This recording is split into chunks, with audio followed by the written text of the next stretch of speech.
What year did you graduate high school? 04, dude. 04? 04. Right. 20 years. Just celebrated my 20-year reunion. So it makes you what, 39, 38? You know what, guys? I wasn't going to bring it up. But today's my birthday.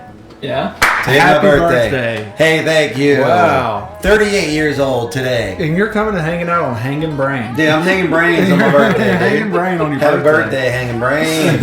Do you awesome. regret postponing it from yesterday now? No, I don't. I wanted to do this on my birthday. There's nothing more you'd want to do on your birthday than hang brain. Dude, exactly. And you're doing it. And I'm doing it.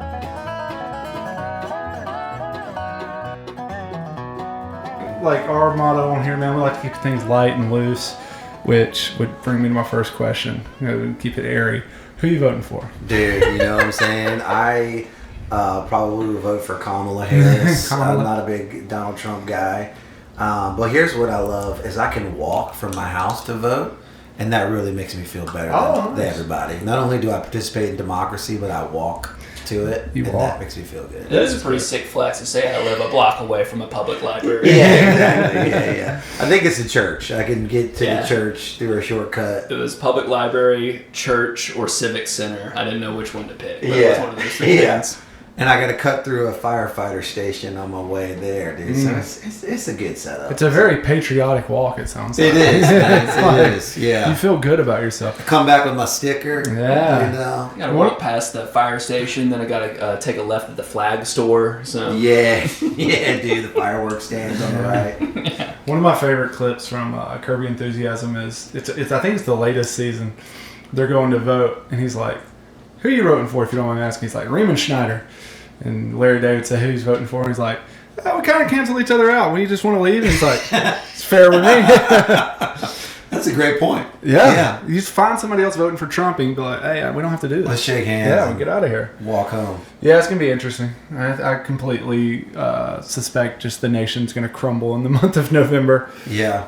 Yeah, some type of riot. Somebody's gonna be pissed off. You know, I felt like I was pissed off in 2016, and then I stopped caring, and it's been great. Yeah, it's pretty good. Yeah.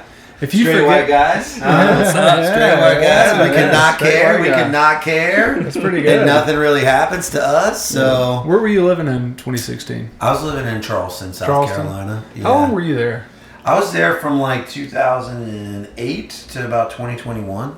So I met my wife there. She was a fifth-year senior at the College of Charleston when we met. I moved down there to like live there permanently in 2010, and then we got married, had kids, and then she got a job opportunity that brought us to Birmingham. So we've been here since 2021. You like it? Yeah, we like it. You like it? It's pretty cool. You're really getting a lot of traction down here in the comedy scene. Every time I see you on Instagram, you're getting booked on something. Which I know you have this stuff with Dusty Slay, obviously, but every time I look up, you're doing a show somewhere. Yeah, man. I mean, I tried to, for 2024, my mantra. I don't do New Year's resolutions because like you have to hold yourself accountable to like actual goals. But if you just create a vibe, it's a lot easier to kind of like live under that umbrella if you're vague about it. So my vibe and my mantra for 2024 was level up. I realized that like, hey, a lot of these shows that I'm doing are just the weekly open mics. It's like I've been doing comedy for 15 years, and 90% of the time I'm on stage is at an open mic. That sucks. Yeah. And so I really, thankfully, got some opportunities with Dusty, and then started making friends with the scenes that are near Birmingham. A lot of cool folks in Huntsville, a lot of cool folks in Montgomery. They're putting on shows, doing a lot of swapping, like y'all come here, we'll come there. A little Central Alabama love, and then obviously the opportunities in town. But it's a cool scene, man. Everybody in Birmingham is really nice and really cool, and I don't think that there's like these cliques or anything. It just seems like people like doing comedy and support each other. Yeah, it is crazy. I feel like the culture shifted in Birmingham a little bit over the last few years. When I came in, how many ever years ago, it was a little cliquish. I don't know if you were around then. And then I go out of town to places like Albuquerque or places I was going for my day job. Yeah. Nothing to do but sit in a hotel, so you go out to an open mic, and I was shocked at like how welcoming people were for an outsider and how willing people were to help. And then I feel like maybe we're kind of getting there with Birmingham. Yeah. And Alabama in general. Huntsville's always had a pretty good scene. Yeah, for sure. Scott Eason up there. I think he's kind of the big dog in Huntsville. But yeah, I gotta mention this too. RJ off camera is making the fucking craziest faces over there. Like you're seeing Ghost or something. He's just It's Halloween. We're getting close to Halloween. Well, we got that was 2 of the decorations we put up were specifically for Halloween. It was the Sega Genesis Zombies Ate My Neighbors, and then the Dan Aykroyd Crystal Heads vodka. So nice. We're getting into the season a little bit. Yeah, for sure. I'm not a big horror movie fan though, so I don't really, No, I get nightmares from horror movie trailers. Oh, really? Yeah, like if I watch a trailer, that'll stick with me for a couple weeks. Yeah. Yeah, so I don't like scary movies either. Yeah, no, I've never been a fan. I think the first one that really freaked me out was Sixth Sense. And I don't even think that's that scary now, but as a kid, it was terrifying. Yeah, for sure. The scary part is when the lady with slit wrists like gets in the kid's face. That's scary.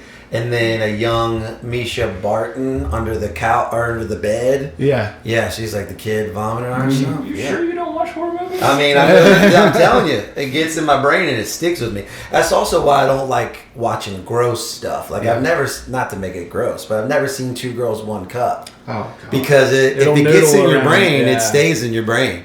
Yeah. So I'm just like, nah, I'm good. Now, there's some things I've seen where I'm so repulsed and disgusted that I'll keep it in the memory bank just so I don't bust too fast in bed. I'm like, I can go back to this at some point, and we got to turn negatives into positives. That's another reason why I haven't seen Two Girls, One Cup, is because it would make me go faster. Oh, yeah, for sure. I remember your wife would have to get another job. Yeah, exactly. Yeah, for sure. I remember we showed my dad that video back in high school. I remember at the house in Coleman, and we show it to him. He runs out the front door and just the most dramatically throws himself over the railing, just puking everywhere. Oh, whoa. Oh, I figure like everything's... You know what? Let's watch it. Yeah, let's watch it. It's my first time. I'll do it. Let's put it on, boys. Jamie pulled that clip. Yeah, will that pass YouTube copyright inspection? That's what like as much gross or disturbing or violent stuff you see on Twitter now. Like anytime you turn on X, it's just the worst thing you've ever seen. Yeah. I'm surprised that hasn't resurfaced.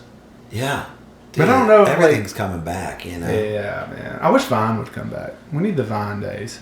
I feel like TikTok has kind of got some Vine qualities to it. Yeah, something about the restraint of 7 seconds. Yeah. You know, that's like my whole sexual prowess. Yeah. But I think Twitter owns 40-yard dash over here, dude. So Elon, maybe he re-erects, especially if I don't know what the current state is with TikTok and the government or whatever. But if something does happen with that could be an opportunity. There could be a need. It could be a need for short form content. Do you do stuff on TikTok? I don't. I just do I just repost what I just posted on Instagram. Yeah. A couple days later. On TikTok. Dude, it's so annoying. And my numbers reflect that. Yeah. It's like, I can't get out of 200 views. I love the people who say they're shadow banned, and then you go, and it's just the worst thing you've ever seen. I love the shadow ban. The shadow ban. Cop out, man. Yeah, I'm too real for TikTok. They don't want this. They don't want this. I applaud people who are trying stuff and putting themselves out there. Like when I was really trying to get social media going, you have to kind of like put all shame aside. Yeah. And then some stuff you really do think's good, and you put it out. Oh, yeah. You look at it with fresh eyes a year later, and you're like, what in the hell was I thinking? Yeah, I mean, I had a stand-up joke about this feeling. It's like every time that I went to post a tweet, I would say, this is the one. This is the one. Yeah. It's going to pop off. Like, try to stay humble. Yeah. When this gets 1 million retweets and you're famous. Mm-hmm. You know? And then you're like, like, for example, one of those tweets was like something as dumb as everyone thinks that putting chips on a sandwich is like their move that they invented. Everyone thinks that. Yeah. It's a funny joke. RJ liked it. RJ right? got a laugh. I just like that visual. RJ's like, that's Kyle in his kitchen at midnight. Yeah. Everyone thinks that that's their move, you know? And I was like, you know what? This is going to be the tweet. This is going to be the one. I'm not any better. Like, whenever I see, like, memories on Facebook, I'm like, ew, I post Rage Against the Machine lyrics in 2008. Better get rid of this. Better get this off. I had a pretty good Facebook memory pop up the other day. It was like 2011. I guess I was still in college. And I put, I saw somebody across from me today that looked very attractive. So I smiled, I stood up, and I put the mirror down. And so I reposted it and I said, 12 years later, I still take my breath away. There I was you pretty go. proud of that. That's good. good. It got 3 likes and a heart. Yeah. Dude, a 12-year callback? 12-year callback. That's what I'm talking about. Man. Yeah, I feel like for me, about 10 years ago, all my Facebook memories were from like high school and college. Yeah. When I like looked much better. Yeah. You know? And now I'm in better shape than I was like 10 years ago. Mm-hmm. So now all my Facebook memories from like 10 years ago, I'm like, God, I was so fat. What year did you graduate high school? 04, dude. 04? 04. Right. 20 years. Just celebrated my 20-year reunion. So it makes you what, 39, 38? You know what, guys? I wasn't going to bring it up. But today's my birthday. Yeah? Today's Happy my birthday. Hey, thank you. Wow. 38 years old today. And you're coming and hanging out on Hangin' Brain. Dude, I'm hanging brains on my birthday. Hanging brain on your Happy birthday. hanging brains. Do you awesome. regret postponing it from yesterday now? No, I don't. I wanted to do this on my birthday. There's nothing more you'd want to do on your birthday than hang brain. Dude, exactly. And you're doing it. And I'm doing it. We got to get you a commemorative Hangin' Brain hat Yeah. that you can just wear proudly. As soon I as appreciate Kyle that. got this logo, he was like, dude, we got to get some merch. We got to get the little guy on a coffee. So Yeah, man. when the logo designer first sent it back to me, they made the little guy up there brown, and it looked just like Like a poop. ball sack. Oh, like no, ball it sack. looked like a scrotum. Yeah. And I was like, I'm sorry, man, we're going to have a tweak on that. Yeah. But now I dig it, man. Yeah. Can we put down the peach crayon for this one? I talked to that little guy much more than I talked to RJ. He's really special to me. Yeah. Dude, it looks great, man. Oh, thanks. It looks man. great. I love the sunglasses. I've been fishing for the compliment for about 15 minutes. Yeah, so I man. appreciate You got it. You I think- got no, I it. appreciate It's on the it. hook. Reel it in. I appreciate it, man. Yeah, dude. So you do a lot of improv too, right? There's a great improv community in Birmingham, Mm-hmm. centered around this place called Faraway Theater. Okay. So they basically, it was a 3-person group called Gladys is the name of the improv group, and they realized like, man, we're doing monthly shows at Saturn. There seems to be like an appetite for improv in town. We've taught a couple of classes here and there at some like random art spaces throughout the city. What if we put our own space together? Yeah. And they did that probably, I don't know, I want to say like this time last year. Oh wow. And it's just really kind of taken off. So I'm on a house team, which is like an honor, and I'm honored to be on it. Called Sweetie Pie. So every third Friday of the month, we put together our own little improv show, and yeah, it's just a cool place to like show up, know you're gonna collaborate with cool people, whether you've been doing improv with them for years or Yeah. whether you're just meeting them that night. You know, it's Yeah. kind of like everybody speaks the same language, everybody kind of is cut from the same cloth, and it's a great place to hang out. How much does improv help you with crowd work? Do you dive into crowd work? I don't do a lot of crowd work, but I do a lot of like riffing, like go on stage with a joke that's about like 75% done. Yeah. And then improv helps you find that next punchline. Yeah. Or that that's next nice. tag. Yeah. You know? And the improv is so good with writing jokes as well, because there's a great, you know, like the fundamental rule of improv is yes and when you're in a scene with somebody else. But there's another rule that's really good. It's called if then. Okay. Like if this is true, then what else is true? Yeah. And when you're writing a stand-up joke, like that if then is like that can unlock a joke. Oh, yeah. And take it from like a, you know, a throwaway thing you said once to like a keeper. Yeah. Because you just if then'd it once, maybe twice, maybe 3 times. And holy crap, now you got yourself like a solid bit. That's So, awesome. Yeah. Yeah. That reminds me kind of like, have you ever heard of a guy named Jerry Corley out of LA? I don't think so. He wrote a comedy book called Breaking Comedy's DNA. Okay. And it's all about just different writing techniques and yes-anding and things like that. But one of his favorite things is to take 2 dissimilar ideas, Yeah. write them out, and write as many things as he can think of, and then find the similarities in 2 Yeah, like dissimilar map ideas. them onto each other. Yeah, and I like that. Like, I feel like, what if then? If then. Yeah, I think that would be perfect for, you know, combining those kind of 2 writing styles. Yeah. And yes, and so I got the book from Second City. Okay. Every time I get on an airplane, I read about 7 pages. So I'm Nice. about 63 pages through, and then I think I gave it to RJ to finish for me. There you go. Book report. Report back. Is that because you fall asleep on planes, and No. why only 7 pages at a time? I thought. Well, it's just I'm not very intelligent, so reading's hard for me. I think TikTok and Instagram and Facebook that all killed my attention span. Yeah. I'll read it for a bit and then I get bored and I won't even notice. Like I'm halfway on a page and then on the other hand I'm like playing Tetris. Yeah. And I'm like, what is happening? Oh yeah, what's going on? It upsets me so much how calm Kyle is on a plane. Like whenever I'm on a plane, I'm like, I hate this. I want to be out of this plastic box in the sky.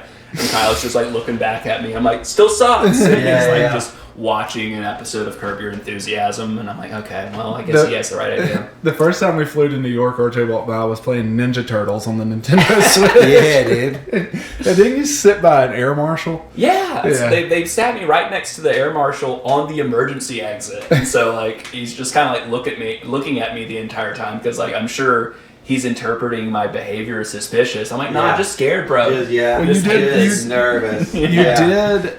So there's an internet trend that you accidentally did, and I think it's called raw dogging it. But for airplanes, you go no phone, no book, no TV, no stare straight ahead. Forward. RJ forgot his phone back home. We've told that story on the podcast. So he's in New York the whole weekend without a phone. Oh, that had to be great. Yeah, I had to learn about things. Yeah, I had to look at streets, like avenues, streets. Okay, go this way for sure. Navigating in the subway without a phone. Oh, I've just now. This is. I've probably been 4 or 5 times in the past year, and I've never been before. I'm just now starting to understand the subway. Oh, well, it made him overconfident, though, because my wife shipped him the phone, and we had a show on Monday night, so I think he got it Monday morning. Yeah. And it's like 30 minutes to the show, and I'm sitting, not in the green room. They don't have a green room at Gotham, but it's, just kind of back where the comics are hanging out. But, man, it's getting kind of close. I'm going to call RJ. And he answers, I'm like, hey, man. He's like, yeah, man, I'm on the way. I'm almost there. I'm only 21 blocks away. I'm walking now. I'm like, Jesus Christ. Call an Uber, bro. Yeah, man. I don't even care about the price in New York. I will Uber. Subway's getting a little better, but I'll Uber everywhere. I'll just eat that cost. I just feel so cool walking down the street, when I'm in New York. I want to be able to walk to somewhere. Yeah. Like that's the dream. That's why I love New York. It's like you can get everywhere on foot. Mm-hmm. That Manhattan Island is not very big. No. It's really not. Yeah. It's really it's shocking, especially when you're in a car. Yeah. And there, you're like, people talk about how far away like the Upper East Side is, and you get in an Uber, you're there in 20 minutes. Yeah. I'm like, it takes me this long to get to Walmart. Yeah, it's crazy. And when's the last time you were up there? Man, I was up there with the family. We did like a layover from my sister was living in Costa Rica, and we were trying to fly there, and it was actually cheaper to do a round trip from Birmingham to New York. Okay. And then New York to Costa Rica and back, and then back to Birmingham. Yeah. And so we built in like 36 hours on the back end of our Costa Rican trip. And so we went from like the jungle to the concrete jungle, you know? And honestly, I love my sister and had a great time visiting. But that 36 hours in New York was like, that's what lights me up. You know? It's fun. Because I've been there a couple of times. My wife doesn't trust me with anything except travel. Yeah. So whenever my wife is like, where are we going? I trust you implicitly. I'm like, I'm a man. This feels good.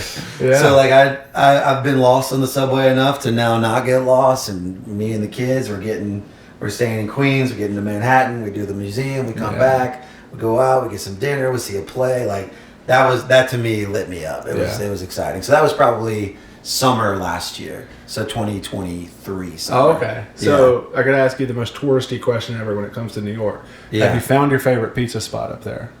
Oh, man. I would say really whatever's closest. Oh, yeah. You know, like it does. Well, that's the good thing is you can, as they say, swing a dead cat and hit a Whatever is on the corner of wherever I'm at, I'm into it. I'm a folder. Yeah. And I'm a folder. Yeah. And I love a big floppy, greasy slice. Yeah. Get you a slice. 2 of the best pizza experiences I ever had. One was we went to a place in Brooklyn called Luigi's. Me and my wife took a 45-minute subway ride out there. Yeah. Best pizza hands down I've ever had. Like you go in, it's a hole in the wall. Yeah. They don't take cards. It's cash only. They don't even have ice for the drinks. And they make the whole pie. Like when you order it, put it in. But then the other time was me and RJ were up there, and we were super inebriated, high. I don't know what you are. I might as well just say high, and I'll blank it out. And we went down the block and we bought a whole large pizza from the 99-cent pizza store and watched some horrible movie. I don't even remember what it was. It was Dumb Money. We watched Dumb Money. I knew it was made by the same people that made The Big Short, and it was somewhat disappointing thinking of how good The Big Short was. Yeah. And how, like, Dumb Money was like not was okay. that great. Oh, that was the one with about the Reddit, or excuse me, the GameStop. Yeah, it had Paul Dano playing the guy who unlocked all Kitty, of it, and then what's Roaring Kitty? Yeah, and Seth Rogen was like the mean executive who was trying to stop it all from happening. Yeah. It didn't come across nearly as smart or as fun as The Big Short did. Yeah. Well, also we were very high. We were very high. So like I don't really even know. But the documentary they did about it, I think it's on Netflix. Yeah, that was great. 3 episodes is good. And the real Roaring Kitty, that dude's charismatic. Yeah, bro. he was fun. I could see why a lot of people followed him. Yeah. That guy could have started a cult. I might join. Yeah, man, for sure, for sure. And I mean, I'm sure you guys are finding this with your podcast as well, but like everybody loves inside joke lingo. Oh yeah. And so like the diamond hands and like chicken tendies or like buff tendies, like all of those little sayings, you know, really are just fun to like feel like you're in the know. We've had nothing like anything organic pop up for you guys. No. We're in a fantasy league right now together, so we're enemies as soon as the cameras get cut off. Yeah, for sure. That and RJ keeps trying to sleep with my wife. I don't know. Yeah. We gotta take care of a few things. I would really like this show to become more like a good mix between late night TV and 90s like shock jock radio. Like old school Howard Stern, but without the racism and women mud wrestling. Yeah. I want it to become more structured and have more improv elements and stuff, but man, you know how it is, like with kids and doing stand-up, like you don't have time to sit down, and the creative process is very difficult right now. So. If you say improv, have you seen, and we can keep this in or take it out if you don't want, but the Almost Friday podcast? They're great. Yeah, they're great. Like the way they just like kind of bring characters and riff with each other. They're so good. It's so well done.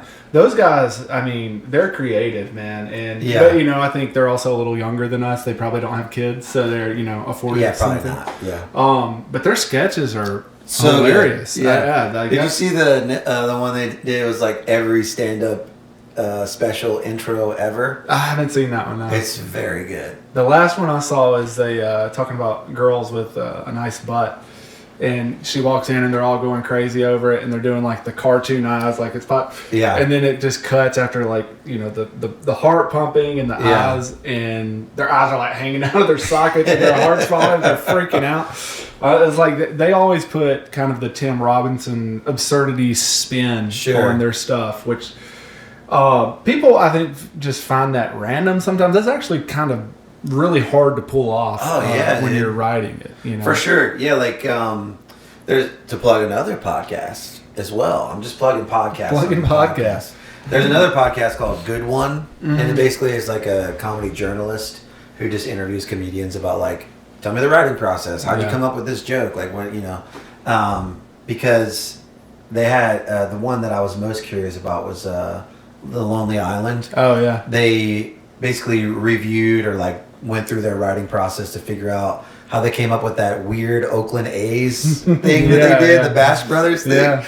And just to hear them talk about like, well, we grew up in Oakland at this time. You know, it was very fascinating to see how you go from zero to like the weirdest idea ever. You know? I think so much, and going back to Yes and, you know, you buy that book expecting just like the improv advice, right? Yeah. But one of the biggest things that book really caters to is, you know, group creative processes and how you're yes-anding in different ways outside of just ideas, but idea generation and making sure everybody's having an equal say in it. Yeah. Me and RJ wrote a sketch yesterday that I'd already had a pretty good idea of where I wanted to go with it, and he threw out like 3 ideas that, you know, I could have been, you know, had too much pride, like, no, we're not going to do that, we're going to do this. But if you can yes and those things, they've been turned into something that I think is going to be really good and really cool if we ever actually shoot it. Which if is you find the time to actually put it together, shoot it, and edit it. Yeah, I got to deal with my wife and my children. I don't know if I can, you know, dedicate all that time, guys. RJ famously single. I think we could find RJ some love. Yeah. That's what it's all about. Me and my buddy, we did a TikTok live stream, and we were playing a game, and this girl, she was just like all about us and all about my buddy, and she was donating money. She sent like $15 in the TikTok live. Yeah. And she's talking about, oh, y'all really gonna make it? Y'all are great, blah blah blah. My buddy doesn't have TikTok, so she DM'd me. She's like, hey, I was scared to let y'all follow me, but I gotta come out. I'm actually trans, but I'm really interested in your friend. Okay. And I think maybe we could find RJ somebody like that. I wouldn't discriminate. I don't know. I'm open to anything. It's 2024. Any option is possible. I feel like I'd be very susceptible to getting tricked and then just being like, you know what? I'm already here. Kudos, we're here. Let's watch a movie. Yeah. I think there's another improv. I can't remember. Not improv, sketch comedy that I really like. And they do that. They show up at the bar. The guy walks up and he's like all nervous. And oh, you're here for a date? And he's like, yeah. And he was like, Jessica? And he looked at him and he's like, yeah? He's like, yeah, I catfished you. He's like, and then he's like, all right, well, what the hell, man? He's like, well, just stay, man. Have a drink. You're already here. Yeah, I would just be like, all right, you're right. Yeah, exactly. You're right, dude. I'm out the house. I took a shower. Got dressed. Might as well stay and hang. As long as you're picking up the tab, let's do this. For sure, dude. Free drinks. We all catfish to a certain extent, right? Like when you're single, like you're not putting your worst picture or the most accurate picture on Facebook. You're trying to find the stuff that makes you look good. Yeah. They just take it to another extreme, right? For sure. Yeah, I missed all of that. I met my wife in 2008, and we've been dating since then. So we met in person. So she went back to look at me online after she met me in person. Were you a MySpace guy? No. I mean, just like we got Facebook in college. That was a big deal. Yeah. That changed the game. And then around that same time, like his thing, Twitter, people started talking about that. Yeah. But I wasn't really a big MySpace guy. Still not a big social media guy. And that's a struggle as a comic, right? Like, that's what. But not a big social media guy is what everyone says when they don't have followers. On social media. That's a good point. I don't really care. Like social media is not my thing. But if one of those, if the chips on sandwich tweet had taken off, you know what I'm saying? I probably would be a social media guy. Yeah, I mean, it really can change on the dime, though. Do you know Justin Stagner? He does Southern Grandpa. Yeah. He was telling me about this friend of his who was posting and had a decent following. Then one day posted something, and it got like 20 million views and 700,000 followers off of it, and her life changed overnight. Yeah, and that's how quick it can be. Yeah, we just have not seemed to caught that lightning yet. But. And again, not to be the guy that's bitter and talk shit, but those videos that do get 20 million views and change people's lives, they're always the dumbest videos possible. Yes. It's never like, oh, that's a really funny, well put together piece of art. Yeah. It's always like something so stupid. Yeah, it's very discouraging. Yeah. It's very discouraging. Not that I work hard on a lot of things. I mean, there's stuff that I do want to do. Like I said, the sketch comedy. Yeah. I think there's so much meat on the bone with sketch comedy and so much that you can do. For sure. I mean, people talk about stand-up being oversaturated, and that's really easy to overcome when you just talk about premises that have already been done, but from your own perspective. Sure. I think that's really ripe for the picking in sketch. Yeah. Especially being from the South. Besides the SEC shorts guys, you don't see a lot of I don't consider myself very Southern, but I am from the South, and a lot of the culture comes into our comedy. For sure. So I think there's a lot there. It's just, man, where do you even we can be perfectionists sometimes, or we're like, well, is it going to look right? Is it going to sound right? Who's going to shoot it? So kind of still stuck. Yeah, dude. And I know we talked about not having a wife and kids, but we did. You're still in your 30s, right? You're 30, you're in your 30s, and it's like, dude, you know how hard it would be to get together a touch football game with 10 friends, 5-on-5? You know, that's what we didn't realize we had in college and in our 20s. And so to be creative is just as much of a struggle. I'm 30 minutes late today after having rescheduled yesterday. You know what I'm saying? So it's it just getting it cast and shot. Yeah. With that's why the Southern Grandpa is so good, and these types of characters really take off on social media, because you can be consistent. Yeah. You I think I have this funny idea, get somebody to film it or just put it on a tripod and do it yourself, straight to camera, And so, but the double-edged sword of that is now you're kind of locked in to Southern Grandpa, and people, when they see you post something that's not that, they're like, where's the thing I like, Well, that's what I respect so much about him, too, is he's getting stand-up opportunities now. Yeah. And he's pretty good. He's got 30 minutes that's really solid. Especially to only be 8 months into the game for stand-up. Oh, he's hilarious. He's great, but he doesn't do grandpa on stage at all. Yeah. I really respect that. It would be so easy to fall back on that. As quite a stance, Yeah. Show up and be like, I'm not doing Southern Grandpa. Yeah. By the way, who are you guys voting for? Well, I think Larry the Cable Guy was a character he did on the radio to promote his shows. Oh yeah. Come see my real name, Dan, or whatever his name was. Yeah, this guy, blah, blah, blah, get her done, whatever. Yeah. And then the club promoter was like, do that. That's funny. Yeah. That's what's getting people to come see your shows when they hear it on the radio.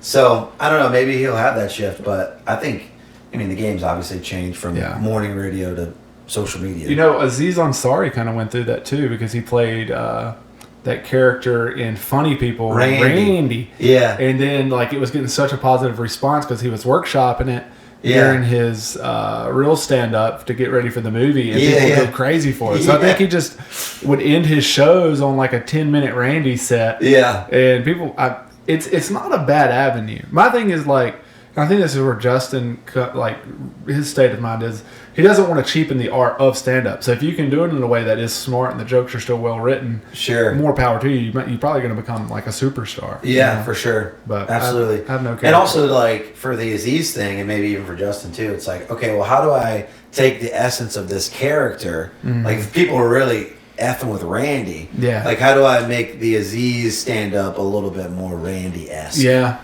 Those are problems I'm not even close to having. I'm just can I formulate a joke and then roll it into two and get 2 laughs in a row? Sure. That's a win. Dude, have you been doing the wide thing, dude? I did. I love the wide joke. Yeah, it's been great. For you. That's so good. I remember the first time I did it, I remember I was super excited about it when we texted about it. And I did. You wrote.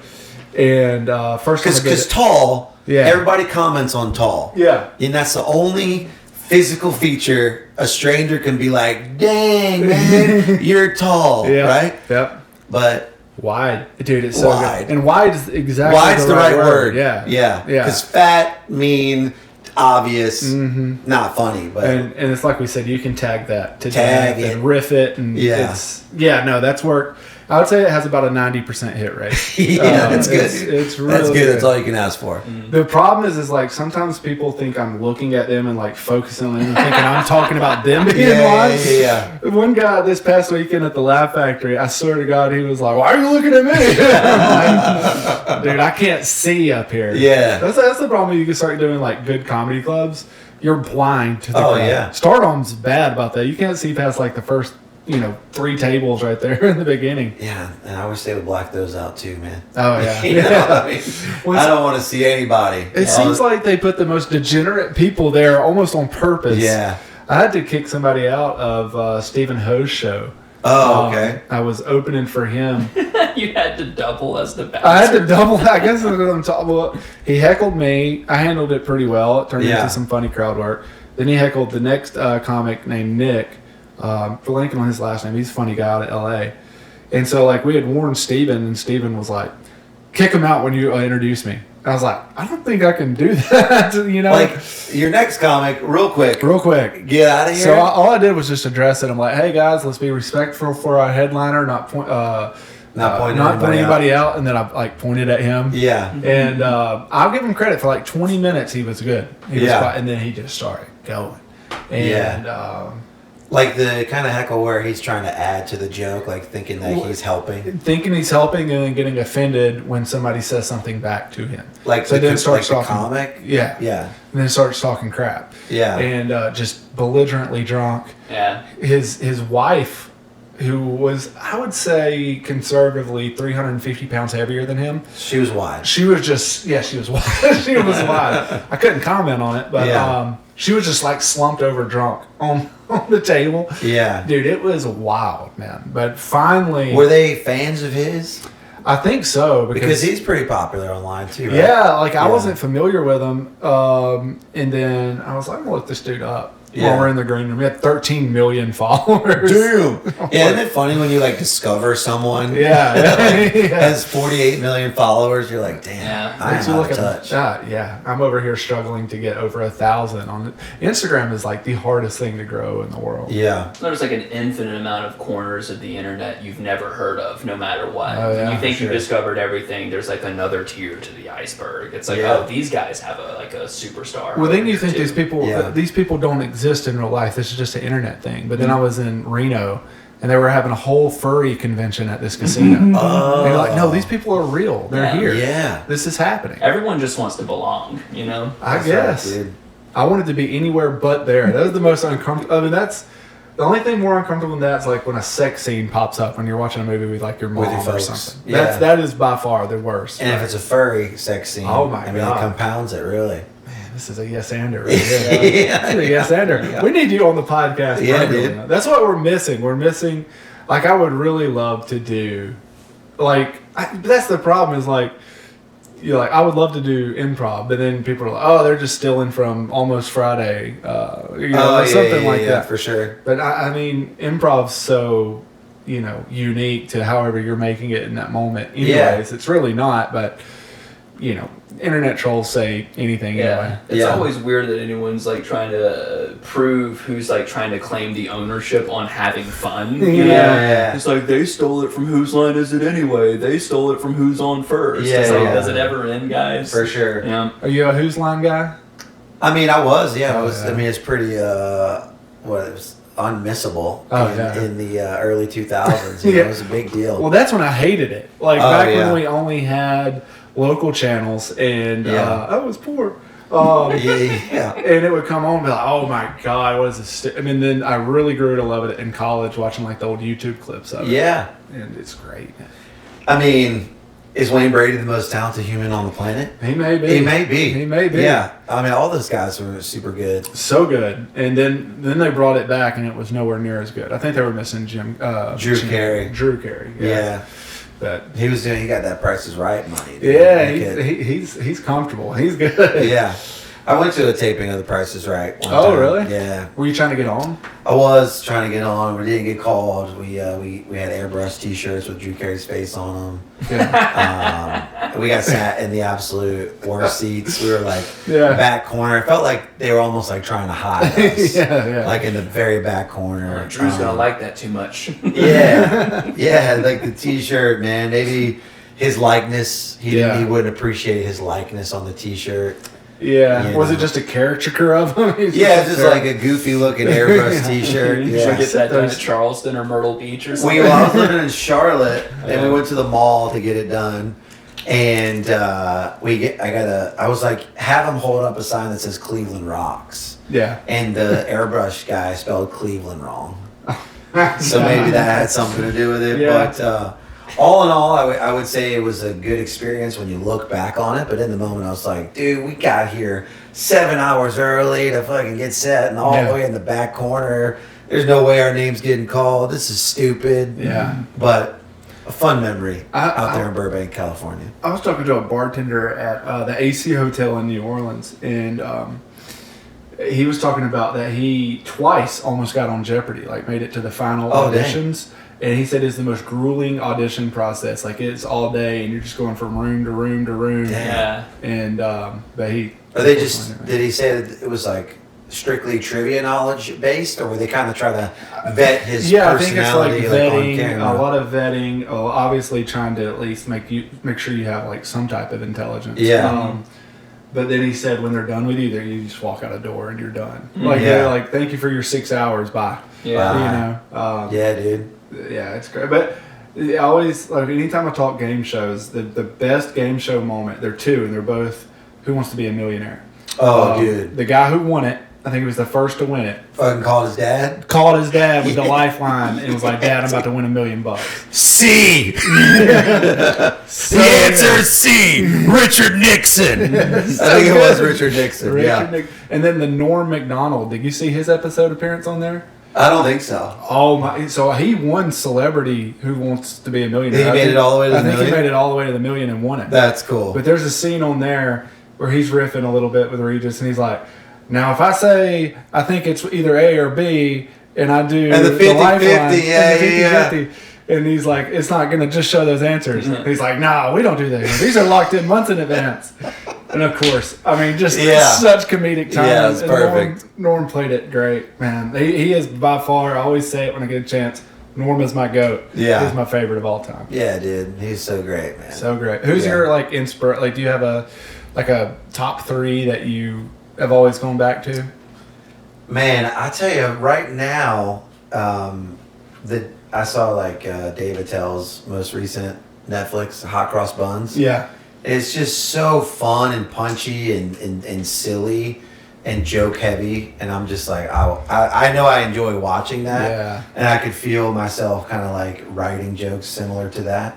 And I also like how the onstage character, you kind of wonder as an audience member, like, how is this really what the man is like? Yeah. You know what I'm saying?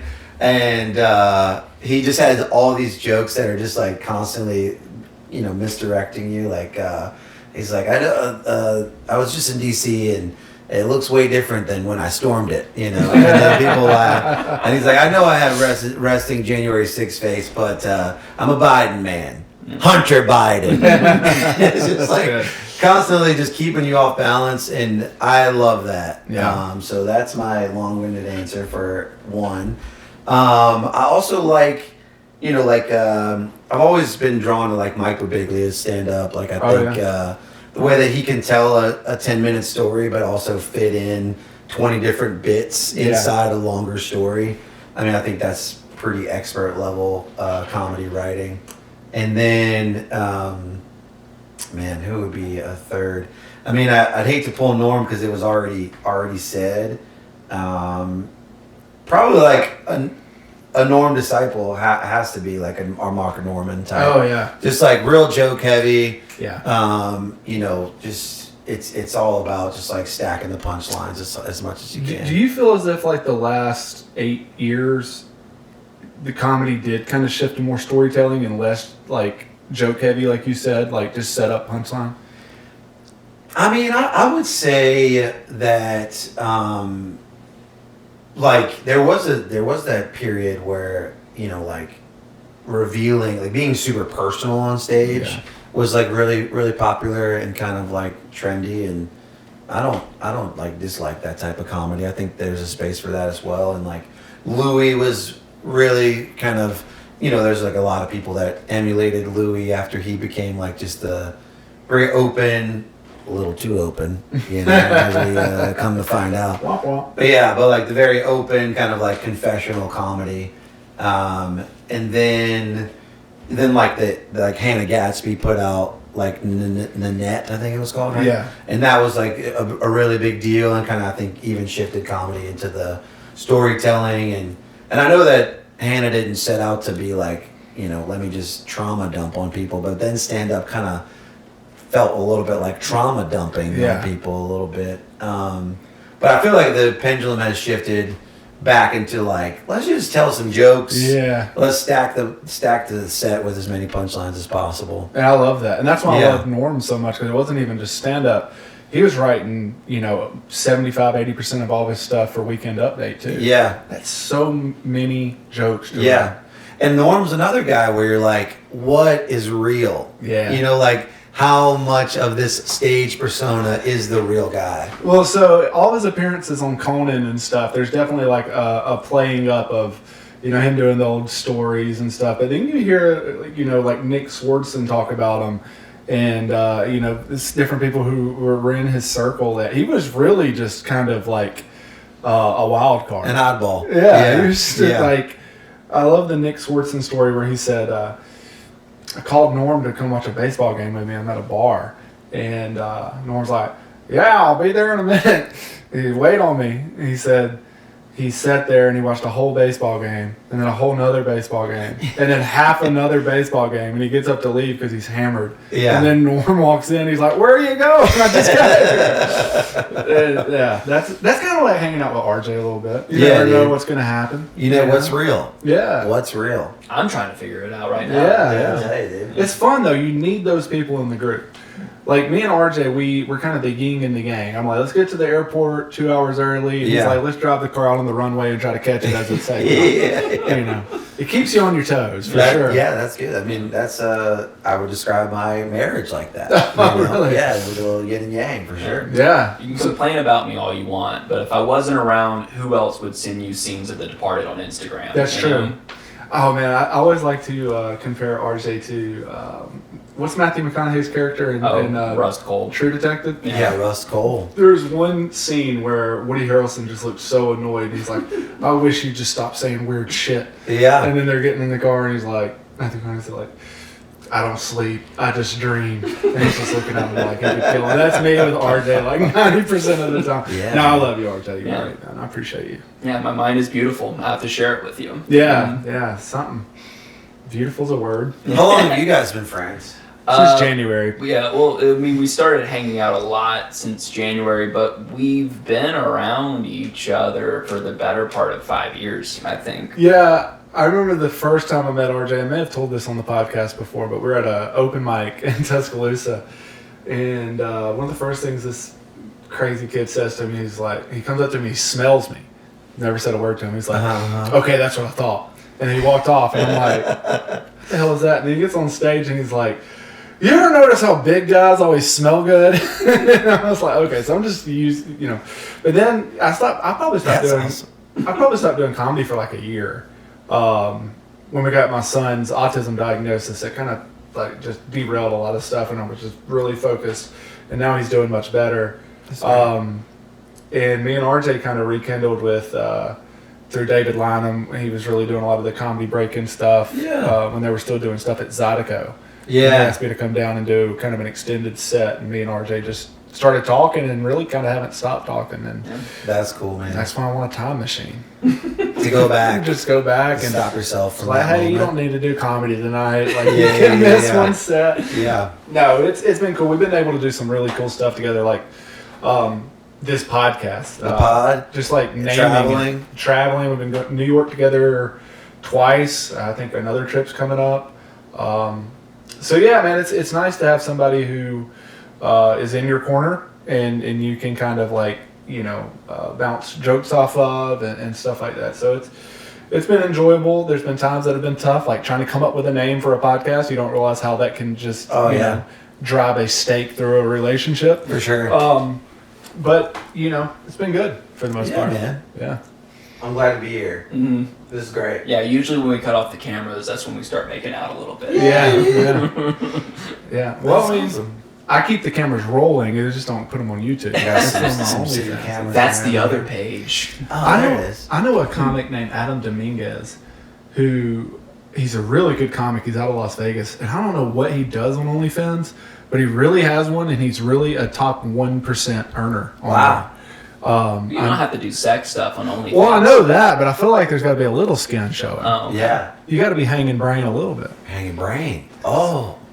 Just like everything on Patreon, that's like the top performers. It's not all funny stuff. Some of it's news. Yeah, Whitney Cummings was doing something on OnlyFans too, right? Like, but it wasn't sexual. It was more. It was one of those websites where you had to like pay to see it. But I know there's been live streams of comedy shows on OF because there was kind of a business avenue for that during the pandemic. Sure. And people didn't really like watching comedians on their webcams tell jokes in silence, but what they figured out is if they were in front of live studio audiences, like an actual stand-up performance, that there was some value in that. Yeah, sure. Yeah. LMAOF. That's what they call it. Yeah, that's pretty good. Yeah.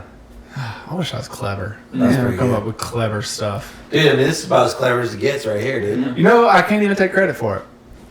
RJ either, my wife. Nice. So we were I wanted to do something that was involving the mind and the brain, and to play on something funny. But it got to the point where I was like, well, let's just be corporate. We'll just call it cerebral comedy and just be done with it. I'm tired of looking at it.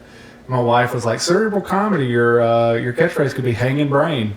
And I was like, that's it. There we go. Yeah. And, I mean, we probably pitched, I don't know, 50, 60 ideas back and forth to each other. Yeah. And then she just came in with the knockout punch. I'm like, there you go. Yeah. When you're sometimes you're just looking in the wrong direction. Yeah, for sure, man. Yeah. Is she a performer or is she not a performer? She's not a performer. I think she would be fantastic. I think RJ will echo that, dude. Like, she could just be a roast comic. She roasts me all the time. Yeah. And she was on an episode that I had with Southern Grandpa, Justin Stagner. She was on here. She was great. She was fantastic. Yeah, she's probably helped me write 35-40% of my bits. That's cool. And some of the better ones, yeah. too. But she just doesn't have a like, she doesn't have stage fright or anything like a lot of the people you talk to who are like, oh, I want to do comedy. But no, she would get up there. She just hasn't had a pool to do it. You should get her to take an improv class at the Faraway Theater. I think that may actually be more. She was a theater person in high school. She'll crush it. Unfortunately, she was homeschooled, so it was just her in her living room. But, but she got to be the lead. She was the lead every single time. Yeah. Yeah, so I think that actually would be up her alley, to be honest with you. Yeah. I would like to check out some improv, too. It is great. It's really fun. Throw out a game for us. I don't know if that's what you call it. I'm probably just being ignorant. Oh, you guys want a mind meld? Mm-hmm. Yeah, let's you know how to mind meld? No, I don't know what time. Okay, cool. I'm nervous now. This is just a good game to get a good warm up. So you and I will just say any one word on the count of three. Okay? 1, 2, 3. Coffee. Wallpaper and coffee. Okay.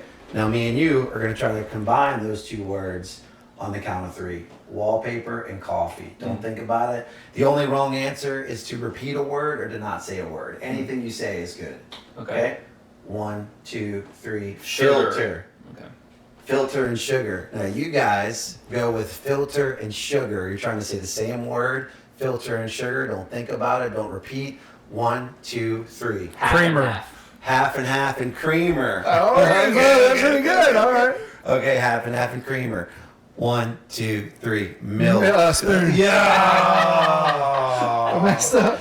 You messed up. That's okay. You broke the rule. That's okay. But you went with spoon. Because I thought spoon stirs it. I said milk.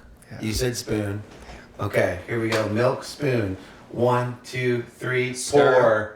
Pour and stir. Milk, spoon. Stir is the right answer. There's no right answer, but stir is the right answer. Stir and pour. Okay, here we go. Stir and pour on 3. 1, 2, 3. Measuring cup. Shake and measuring cup. Okay, here we go. I feel like I'm getting further away. Here we go. We got this. 1, 2, 3. Ounce. Fuck, Kyle! You did it again. Say a word. I'm too nervous, man. There's no wrong answers. Okay. All right. Shake, measuring cup. I won't say ounce. Okay. Shake and measuring cup. Shake and measuring cup. Okay. All right. We're good. Shake and measuring cup. Shake and measuring cup. Okay. Here we go. 1, 2, 3. Chocolate. Smoothie. You said chocolate? I said chocolate. I said smoothie. Smoothie. And then you said something too. Pyrex. Pyrex? Okay. I don't even know what that is. Let's go with chocolate and smoothie. Okay? Chocolate and smoothie. Here we go. What? Chocolate and smoothie. Okay. 1, 2, 3. Protein. McFlurry and protein. We gotta come back together. We gotta come back together. Further apart. Okay. Here we go. 1, 2, 3. McDonald's. Come on, that was you. I didn't even know it was my turn. I was so scared. Okay. Chocolate or shake, what did I say? I said McFlurry, you said protein. Yeah. McFlurry and protein. And then McDonald's is off. Yeah. McFlurry and protein. Here we go. 1, 2, 3. French fry. Banana and French fry. I thought we were going more fast food. Okay. I feel like we were getting further away on this. No, this is good. Banana and French fry. Here we go. 1, 2, 3. Golden. Golden and health food. Okay. Here we go. Golden and health food. It's so bad. I got something. Here we go. You got something? Don't think about it. Just say something. 1, 2, 3. Mango. Vitamins. Mango and vitamins. Mango and vitamins. Mango and vitamins. You guys, about 10, 15 turns ago, you said creamer, you said half and half. Yeah, I mean, and now we're off the rails, but that's okay. The fork in the road. Yeah. And you said stir, and I said pour.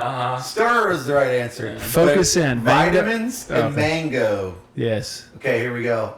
You guys, 1, 2, 3. Pineapple. C. Pineapple and C. As a vitamin. Okay. Yeah. Okay. Pineapple and C. Oh, we got this. Okay. Here we go. Yep. 1, 2, 3. Hawaii. Orange. Hawaii and orange. Yes. Okay. You ready? Okay. 1, 2, 3. Sunset. Citrus and sunset. We're getting closer. Okay. We are Well, this is so it. bad at this. This is it. Citrus and sunset. Here we go. Dude. 1, 2, 3. Sunny D. Dude, I had nothing on that one. Oh. I'm at Bedrock over here. It was gonna be Hawaiian Punch. Let's reset. Okay. Yeah. Let's reset. Let's take a beat. Let's take a I beat. feel better now. I feel better. Yeah. All right. I'm overthinking it. There's no losing. Let's send I it need to hit this the way. weed pin. I Let's send it this way. And I think we'll get it quicker this time. Starting fresh. Okay. 1, 2, 3. Brad. Broadcast. And you said what? Brad. You said fresh. The last thing you said was Oh. fresh, so it made me think of bread. Fresh Yeah. bread Yeah. podcast. Okay. Cool. All right. We got it. You ready? Okay. 1, 2, 3. Food Monetize. Food Network. Yeah, I went monetize, trying to monetize your podcast. Food Network. Perfect. No wrong answers. Food Network and monetize.